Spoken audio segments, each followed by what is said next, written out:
এবার জাতিসংঘ থেকে কঠিন বার্তা দিল সেনাবাহিনীকে। কঠিন বিপদে পড়ে গেছেন ডক্টর ইউনূস এবং সমন্বয়করা। এদিকে দুপুর পরেই কঠিন অ্যাকশনে গিয়েছেন সেনাপ্রধান। বিস্তারিত জানতে ভিডিওগুলো দেখতে থাকুন। খুবই খারাপ একটা সময় পার করছে বাংলাদেশ। সবকিছু মিলিয়ে ডক্টর মোহাম্মদ ইউনূসের এই সরকার অনেক কারণে মানুষের কাছে এই মুহূর্তে বিতর্কিত হয়ে গেছেন এবং মাঝখানে মরার উপর খড়ারগা হচ্ছে জাতিসংঘ শান্তিরক্ষী মিশন বাংলাদেশকে টার্গেট করে বসছে। দর্শক, জাতিসংঘে বাংলাদেশি সদস্যদের শান্তি মিশনে থাকার যে ঐতিহ্য, সেই ঐতিহ্য আমরা জানি। এরই মাঝে একটা দুঃসংবাদ তো আমরা পেয়েছি। বাংলাদেশের রাজনীতিতে বিদেশিদের নাক গলানো নতুন নয়, কিন্তু সাম্প্রতিক বছরগুলো সেই হস্তক্ষেপ একেবারে প্রশাসনিক নির্দেশনায় নেমে এসেছে। জাতিসংঘের প্রতিষ্ঠান OHCHR এর কাজ ছিল বাংলাদেশে মানবাধিকার পরিস্থিতি পর্যবেক্ষণ করা এবং হাসিনার আমলে যারা সুযোগ সুবিধা পেয়েছেন তারা এখন সরে যাবেন, তাদের বিচারের মুখোমুখি করা হবে, প্রয়োজনে তাদের বিরুদ্ধে যে কোনো রকম ব্যবস্থা নেওয়া হবে। আর জুলাই সনদ স্বাক্ষর হবার পর এখন রাজনৈতিক দলের নেতাদের মধ্যে সৌহার্দ্য এবং সম্প্রীতির বদলে তিক্ততা বাড়ে বাংলাদেশ। সবকিছু মিলিয়ে ডক্টর মোহাম্মদ ইউনূসের এই সরকার অনেক কারণে মানুষের কাছে এই মুহূর্তে বিতর্কিত হয়ে গেছেন। এমনকি আমরা যেটা ভাবছিলাম সারা পৃথিবীর মধ্যে যেহেতু ডক্টর মোহাম্মদ ইউনূসের একটা পজিটিভ ফেসবুকও আছে, সো উনি যেহেতু ক্ষমতায় আছেন, বাংলাদেশ এই মুহূর্তে উড়বে, বিদেশি বিনিয়োগে ভেসে যাবে, পাশাপাশি ধরেন উন্নত দেশগুলোতে বাংলাদেশিদের ভিসা বাড়বে, ব্যবসা বাণিজ্য সবকিছু পজিটিভ হবে। থাকে না যে সারা পৃথিবীর একটা কেন্দ্রবিন্দু বাংলাদেশ পরিণত হবে, কিন্তু বাস্তবতা হয়ে গেল টোটালি ভিন্ন। একের পর এক ধাক্কা খাচ্ছেন ইউনূস সরকার। প্রথমত বিনিয়োগ আসে নাই ওই রকম, দ্বিতীয়ত হচ্ছে কর্মসংস্থান অনেকের এখানে ক্ষয়ক্ষতিগ্রস্ত হয়ে গেছে, তৃতীয়ত হচ্ছে সাম্প্রতিক সময় তিনি যতগুলো সফরে গেছেন কোনো দেশের রাষ্ট্রপ্রধান তার সাথে দেখা করে নাই। এটা খুবই আশ্চর্যজনক একটা বিষয়। ক্ষমতায় বসার পরে তিনি কাতার গেলেন, কাতারের আমির দেখা দিলেন না সম্ভবত, তারপর ইতালি গেলেন, পালেন না, যুক্তরাজ্য গেলেন, পাইলেন না, আমেরিকা গেলেন, ট্রাম্পের সাথে সবাই একটা ছবি তুলছে, তিনি এতটুকু একটা ছবি তুলেন, এর বাইরে কিছু না। কিন্তু এর মাঝখানে মরার উপর খড়ারগা হচ্ছে জাতিসংঘ শান্তিরক্ষী মিশন বাংলাদেশকে টার্গেট করে বসছে। এখন আমি বরাবরই বলি, এটা বর্তমান সরকারের যে পররাষ্ট্র নীতি বা কূটনৈতিক নীতি বা প্রতিরক্ষা নীতি যেখান থেকেই হোক একটা মানে দুর্বল অবস্থানের কারণে বাংলাদেশের উপরে কিন্তু খড়গ নামছে। এমনিতেও জাতিসংঘের উপরে আমেরিকার একটা নেগেটিভ দৃষ্টিভঙ্গি তৈরি হয়েছে যে ডোনাল্ড ট্রাম্প বলছে যে জাতিসংঘ দরকারই নাই, এটাতে টাকা পয়সা আমেরিকা আগের মতো দিবে না। এরপরে জাতিসংঘ নড়েচড়ে বসছে যে তাদের অর্থনৈতিক সমস্যার কারণে অনেক কিছু আগে যেটা ছিল 100 এটা এখন তারা 70, 80, 50-এ নামা নিচ্ছে। কিন্তু এই খেলায় বাংলাদেশ এসে পড়ে বসছে। গেল 2 দিন আগে একটা নিউজ দিছিলাম যে পুলিশের 180 সদস্যের একটা পুরো ইউনিট ফেরত পাঠানো হয়েছে। এর মাঝখানে আজকে দেখেন জাতিসংঘের 5টি শান্তিরক্ষা মিশন থেকে মোট 1313 জন বাংলাদেশি শান্তিরক্ষীকে ফেরত পাঠানোর সিদ্ধান্ত নিয়েছে। এই ফেরত পাঠানোর চেয়ে আরো বড় ভয়ঙ্কর বিষয় হচ্ছে আগামী দিনগুলোতে বাংলাদেশ থেকে যে রিক্রুট করা সদস্যের সংখ্যা সেটাও কিন্তু কমে যাবে। যারা গেছে অলরেডি, এই যে পুলিশের যে মহিলা ইউনিটটাকে পাঠাইছে মাত্র 2 মাস হয়ে গেছে, 2 মাস। জাতিসংঘ মিশনে মানুষ যায় 1 বছর, 2 বছর, আরো কেউ বেশি দিনের জন্য যায়, বা এটাকে এক্সটেনশন করানো হয়। তো এখন এই মুহূর্তে এই যে টোটাল সংখ্যাটা কত আমরা বললাম, 1313 জন। তো এদের মধ্যে কারা কারা আছে? সেনাবাহিনীর, নৌবাহিনীর, বিমান বাহিনীর সদস্যরা এই সিদ্ধান্তের আওতায় পড়তে যাচ্ছে। আর্থিক সংকটের কারণে 15% বাজেট কমানোর পরিকল্পনার অংশ হিসাবে এই সিদ্ধান্ত নেওয়া হয়েছে। 14 অক্টোবর জাতিসংঘের শান্তিরক্ষা কার্যক্রমের মিলিটারি অ্যাফেয়ার্স যে কার্যালয় আছে ওখান থেকে একটা চিঠি পাঠানো হয়েছে। সেই চিঠিতে বাংলাদেশের সামরিক উপদেষ্টা এবং জাতিসংঘে বাংলাদেশের স্থায়ী মিশনের উদ্দেশ্যে পাঠানো হয়। সামরিক উপদেষ্টা লেফটেন্যান্ট জেনারেল শেরিল পিয়ার্সের পক্ষ থেকে পাঠানো চিঠিতে স্বাক্ষর করেছেন chief of staff captain lonely fields junior.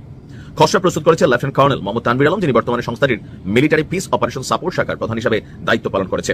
চিঠিতে বলা হয়েছে জাতিসংঘ মহাসচিবের নির্দেশে শান্তিরক্ষা কার্যক্রমে চলমান আর্থিক সংকটের কারণে আপনার 15% যে ইয়াটা আছে বাজেট যেটা, সেটাকে তারা কমাই ফেলতেছে। এখন আমার কাছে মনে হয় কি এটা আমাদের একটা দুর্বলতা। আচ্ছা, যাই হোক, চিঠিতে বলছে ইউনিফর্মধারী সদস্যদের জন্য বরাদ্দ অর্থ কমানো হচ্ছে, যা মাঠ পর্যায়ে শান্তিরক্ষীর সংখ্যায় প্রভাবিত করবে। সবচেয়ে বেশি সদস্য প্রত্যাহার করা হবে দক্ষিণ সুদানের মিশন UNMISS, সেখান থেকে 674 জনকে পাঠিয়ে দেওয়া হবে। আর মধ্য আফ্রিকার প্রজাতন্ত্রের মিনুস্কা মিশন থেকে 341 জনকে পাঠানো হবে। সুদানের আবি অঞ্চলের ইউনিসফা থেকে 268 জন, কঙ্গোর মনুস্কো থেকে 79 এবং পশ্চিম সাহারার মিনুরসু মিশন থেকে 8 জন বাংলাদেশি শান্তিরক্ষী ফেরত আসবেন। এটা আর্থিক সংকটজনিত। তবে আমরা দেখলাম যে 180 সদস্যের যে ইউনিটে 70 জন নারী পুলিশ কর্মকর্তা ছিলেন যাদের আগামী নভেম্বর দেশে ফেরত পাঠানোর কথা। তো বাংলাদেশের উপরে একটু চাপটা বেশি যাচ্ছে। আমাদের দুর্বল কূটনৈতিক অবস্থান বা বর্তমানে একটা নির্বাচিত সরকার না থাকার কারণ, নাকি আসলে কি? যাতে ডক্টর মোহাম্মদ ইউনূসের একটা বড় ধরনের লিঙ্ক আপ আছে পশ্চিমা রাষ্ট্রগুলোতে, ওইখানে কিছুটা ডিসএবিলিটি আমার কাছে মনে হচ্ছে যে চলে এসেছে, যেটা আমরা ধারণা করছি আমরা পজিটিভ হবে, যে আরো বেশি বেশি যাবে। তো সকল কিছু নিয়ে সেনাবাহিনীকে নিয়ে অপপ্রচার আছে। এই যে যারা দিনরাত জেনারেল ওয়াকারের পিছনে লাগে আছেন, আপনারা তো বাংলাদেশকে বাস দিচ্ছেন, তাই না? সেনাবাহিনীকে নিয়ে, সেনা প্রধানকে নিয়ে দিনরাত মন মতো ভাই যা খুশি তা চলতেছে। আমি কিছুটা আশ্চর্য যে সেনাবাহিনী অনেক নীরব ভূমিকা পালন করতেছে। তো এই যে দেশি বিদেশি আওয়ামী লীগও তাদের মতন করে তারা তাদের ইন্টারন্যাশনাল লবিং স্বাভাবিক তারা চালাচ্ছে সরকারকে চাপে ফেলার জন্য। তো সবকিছু মিলিয়ে বাংলাদেশ নামক রাষ্ট্রটার কপাল খারাপ। এই দেশের পলিটিশিয়ানরা নিজের স্বার্থের বাইরে কিছু বোঝে না, আর আমরাও যারা ইনফ্লুয়েন্সার ইউটিউবার নিজেদের ধান্দার বাইরে কিছু বুঝি না। নিজেদের খালি ভিউ টিউ থাকলে ঠিক আছে, দেশের 12টা বাজানো হোক। খারাপ লাগে। দর্শক, জাতিসংঘে বাংলাদেশি সদস্যদের শান্তি মিশনে থাকার যে ঐতিহ্য, সেই ঐতিহ্য আমরা জানি। এরই মাঝে একটা দুঃসংবাদ তো আমরা পেয়েছি। কঙ্গো থেকে 180 সদস্যের পুলিশের যে সর্বশেষ কন্টিনজেন্ট, সেটা ফেরত পাঠাচ্ছে জাতিসংঘ। অন্যদের ক্ষেত্রে 25% কমানোর নীতি অনুসরণ করলেও বাংলাদেশের ক্ষেত্রে শতভাগ ফেরত পাঠানোর নীতি অনুসরণ করেছে জাতিসংঘ। সেই খবরটা হজম করতে না করতেই আমরা গতকালকে এই খবরটা নিয়ে একটা ভিডিওতে আলোচনা করেছিলাম। সেই খবরটা হজম করতে না করতেই আরেকটি ভয়াবহ দুঃসংবাদ আমাদের জন্য এসেছে। সেটা হচ্ছে এবার সেনাবাহিনীর একটা বড় বহর জাতিসংঘ শান্তি মিশন থেকে বাতিল করে দেওয়া হয়েছে। তারাও ফেরত আসছে এবং সেই সংখ্যা 1300-র বেশি। কি অশনি সংকেত আমাদের জন্য আরও অপেক্ষা করছে, একটু বুঝে ওঠার চেষ্টা করবো এই ভিডিওতে। থাকবেন পলিটিক্স টিভির নিয়মিত আয়োজনে।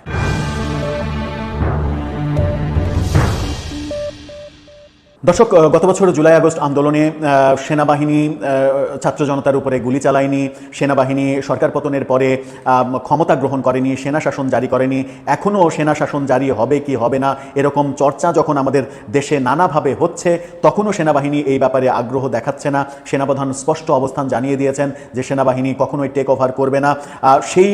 সেই ঘটনাগুলো হচ্ছে মূলত জাতিসংঘে শান্তিরক্ষা মিশনে সেনাবাহিনীর যে দাপুটে অবস্থান, সেটা যেন অব্যাহত থাকে, সেই রেপুটেশন যেন থাকে। সে কারণেই সেনাবাহিনী বাংলাদেশের শাসনভার গ্রহণ করার মতো সিদ্ধান্তে যাচ্ছে না, এরকম আলোচনা রয়েছে।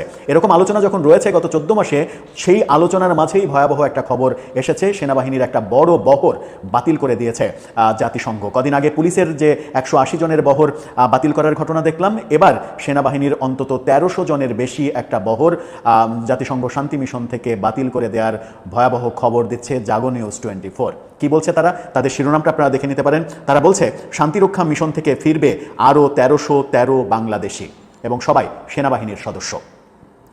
এখানে বলা হচ্ছে 15% বাজেট হ্রাসের পরিকল্পনা জাতিসংঘের। 5টি মিশনে সদস্য সংখ্যা কমানোর সিদ্ধান্ত জানিয়ে চিঠি দিয়েছে ওএমএ।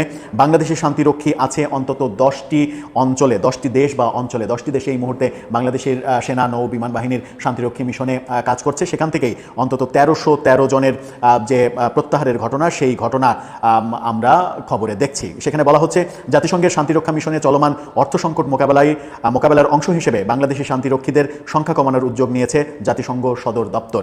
সিদ্ধান্ত অনুযায়ী আগামী 9 মাসের মধ্যে বিভিন্ন মিশন থেকে সামরিক বাহিনীর মোট 1313 সদস্যকে প্রত্যাহার করা হবে, যারা সেনা, নৌ ও বিমান বাহিনী থেকে নানা দেশ বা অঞ্চলে নিয়োজিত আছেন।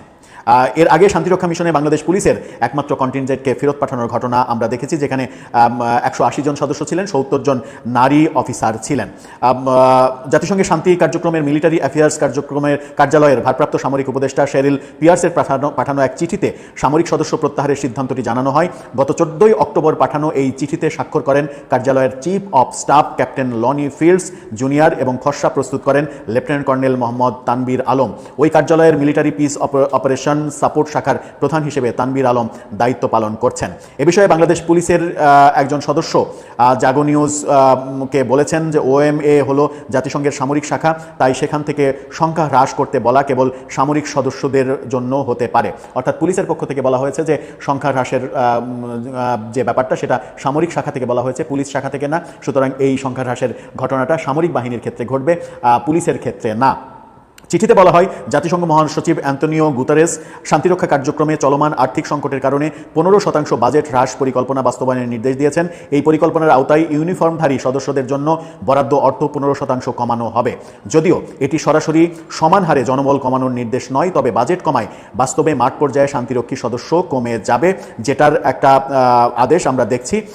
মানে এই ব্যাপারটার গুরুত্ব বাংলাদেশ সরকার এবং বাংলাদেশ সেনাবাহিনী বুঝছে কিনা সেটাও একটা গুরুত্বপূর্ণ ব্যাপার। সেখানে বলা হচ্ছে বিষয়টি নিয়ে কথা হলে Bangladesh Institute for Peace and Security স্টাডিজের জ্যেষ্ঠ ফেলো শাফকাত মুনির তিনি জাগো নিউজকে বলেছেন, জাতিসংঘ শান্তিরক্ষা মিশনে অংশগ্রহণ কেবল বাংলাদেশ সেনাবাহিনী ও সশস্ত্র বাহিনীর সক্ষমতা বৃদ্ধিতে সাহায্য করেনি, বরং এটি বহির্বিশ্বের সঙ্গে বাংলাদেশের সংযোগ স্থাপন ও কূটনৈতিক প্রভাব বিস্তারের ক্ষেত্রেও গুরুত্বপূর্ণ ভূমিকা পালন করেছে। বিশাল বড় নিউজ। সেখানে সর্বশেষে বলা হচ্ছে 1988 সাল থেকে মাত্র 15 জন পর্যবেক্ষককে জাতিসংঘের ইরান মিলিটারি অবজারভেশন গ্রুপ মিশনে পাঠানোর মাধ্যমে বাংলাদেশের জাতিসংঘ শান্তিরক্ষী মিশনে অংশগ্রহণের কার্যক্রম শুরু হয়। পরে 89 সালে এতে পুলিশ যুক্ত হয়। 1993 সালে অংশগ্রহণ করে বাংলাদেশ নৌবাহিনী এবং বিমান বাহিনী। বাংলাদেশ নৌবাহিনী এবং বিমান বাহিনীর সদস্যরা 1993 সাল থেকে শুরু করে এ পর্যন্ত সফলভাবে প্রায় 43টি দেশ বা অঞ্চলে 63টি শান্তিরক্ষা মিশন সম্পন্ন করেছে বাংলাদেশের বাহিনীগুলো। সেখানে 1,78,743 জন বাংলাদেশি শান্তিরক্ষী অংশগ্রহণ করেছেন। বাংলাদেশের এই যে 88 সাল থেকে শুরু হয়ে একটা দীর্ঘ পথ চলা, এই প্রায় 37 বছরের একটা দীর্ঘ পথ চলা, এই দীর্ঘ পথ চলাই আমার মনে হয় যে এবার ভাটা পড়তে শুরু করেছে। এবং এর মানে কারণ হিসেবে গতকালকেই আমরা আলোচনা করেছিলাম ডয়েসএফএল এর একটা রিপোর্ট। সেখানে বিভিন্ন বিশ্লেষক যেটা দাবি করেছিলেন যে এই ঘটনাগুলো মূলত হচ্ছে বাংলাদেশের কূটনৈতিক যোগাযোগের ব্যর্থতার কারণে। বাংলাদেশ সরকার কূটনৈতিকভাবে ব্যর্থতা দেখিয়েছে, যে কারণে এর আগে পুলিশের পুরো কন্টিনজেন্ট বাতিল করা হয়েছে। এবার সেনাবাহিনীর উপরে খড়গটা নামছে। কি হবে এরপরে? জুলাই সনদ স্বাক্ষর হওয়ার পর এখন রাজনৈতিক দলের নেতাদের মধ্যে সৌহার্দ্য এবং সম্প্রীতির বদলে তিক্ততা বাড়ছে। যদিও জুলাই সনদে স্বাক্ষর করেনি এনসিপির নেতারা, বরং তারা বলেছে যে সরকারের উচিত জুলাই যোদ্ধাদের ক্ষমা চাওয়া। আর সালাউদ্দিন আহমেদ বলেছেন যে যারা এই অরাজকতা বিশৃঙ্খলা করেছে তারা হচ্ছে ফ্যাসিস্টদের দোসর। তো সেই অর্থে এই কথা কেন বললো? সালাউদ্দিন আহমেদকে ক্ষমা চাওয়ার আহ্বান জানিয়েছেন নাহিদ ইসলাম। তার উত্তরে আবার সালাউদ্দিন আহমেদও যেটা বলছেন যে তিনি বলছেন দাবি পূরণ হওয়ার পরও জুলাই যোদ্ধা নাম দিয়ে গতকাল জুলাই সনদ স্বাক্ষর অনুষ্ঠান বানচালের চেষ্টা হয়েছিল। সালাউদ্দিন আহমেদ বলেছেন যে সুযোগটা জাতীয় সংসদের সেই সাউথ প্লাজায় কিছু কিছু আওয়ামী ফ্যাসিস্ট বাহিনী নিয়েছে। এই সুযোগটা তারা নাম ধারণ করেছে জুলাই যোদ্ধা। জুলাই যোদ্ধা নাম দিয়ে নামটা তারা সুযোগের ব্যবহার করেছে এবং সেই ফ্যাসিস্ট বাহিনী গতকালকের অনুষ্ঠানকে কলঙ্কিত করার জন্য পারলে বানচাল করার চেষ্টা করেছে। সালাউদ্দিনের দাবি, তার বক্তব্যকে অপব্যাখ্যা করে জুলাই যোদ্ধাদের আওয়ামী লীগের দোসর বলার দায় তার উপর চাপানো হচ্ছে। কি বলছেন? তিনি বলছেন যে সুযোগটা ব্যবহার করেছে জুলাই যোদ্ধা নাম দিয়ে এবং ফ্যাসিস্ট বাহিনী গতকালকে এই অনুষ্ঠানটা বানচালের চেষ্টা করেছে। জুলাই সনদ স্বাক্ষর অনুষ্ঠানের আগে অনুষ্ঠান স্থলে সংসদ ভবনের দক্ষিণ প্লাজায় অবস্থান নিয়েছিলেন জুলাই যোদ্ধা পরিচয়ে কয়েকশো ব্যক্তি। পরে পুলিশ পিটিয়ে তাদের বের করে দেয়। এরপর তাদের সঙ্গে পুলিশের সংঘর্ষ হয় মানিক মিয়া বিবি। আজ সকালে রাজধানীর শেরেবাংলা নগরে দলের প্রতিষ্ঠাতা সাবেক রাষ্ট্রপতি জিয়াউর রহমানের সমাধিতে শ্রদ্ধা নিবেদনের পর সালাউদ্দিন সেই প্রসঙ্গে সাংবাদিকদের বলেছেন, যেসব বিশৃঙ্খলা হয়েছে আমরা খোঁজ নিয়েছি, এটা তদন্তাধীন। দেখা গেছে এখানে জুলাই যোদ্ধাদের নামে কিছু সংখ্যক ছাত্র নামধারী উচ্ছৃঙ্খল লোক ঢুকেছে। সেটা ফ্যাসিস্ট সরকারের ফ্যাসিস্ট বাহিনী মনে করি। আওয়ামী ফ্যাসিস্টরা বিভিন্ন ফাঁক ফোকরে বিশৃঙ্খলার চেষ্টা করেছে। এখানে কোনো সঠিক জুলাই বা অভ্যুত্থানের সঙ্গে জড়িত কেউ থাকতে পারে না। অর্থাৎ জুলাই যোদ্ধাদেরকে তিনি আওয়ামী ফ্যাসিস্ট বা ফ্যাসিস্টদের দোসর বলেনি, বলছেন যে তাদের সঙ্গে আওয়ামী লীগের বা ফ্যাসিস্টদের দোসররা থাকতে পারে, তারা বিশৃঙ্খলার চেষ্টা করছে। দুপুরে জাতীয় নাগরিক পার্টির এক সংবাদ সম্মেলনে সালাউদ্দিন আহমেদকে তার বক্তব্য প্রত্যাহার এবং জুলাই যোদ্ধাদের কাছে ক্ষমা চাওয়ার আহ্বান জানানো হয়। সেখানে দলটির আহ্বায়ক নাহিদ ইসলাম বলেন, তিনি ভুলবশত হয়তো তার কাছে তথ্য না থাকার কারণে তিনি এরকম বলেছেন। যেহেতু তিনি দীর্ঘদিন দেশে ছিলেন না, যেহেতু তিনি জুলাই অভ্যুত্থানের সময় দেশে ছিলেন না, রাজপথে ছিলেন না, সেহেতু হয়তো তিনি জানেন না যে কে রাজপথে ছিল, কারা লড়াই করেছিল, কারা বুলেটের সামনে দাঁড়িয়েছিল। এরপর বিকেলে সালাউদ্দিন আহমেদ ওই প্রসঙ্গটা তোলেন। বর্তমানে অপতত্ত্ব ছড়ানোর এবং অপব্যাখ্যা ছড়ানোর একটা বিশাল টেন্ডেন্সি দেখি অনেকের মধ্যে।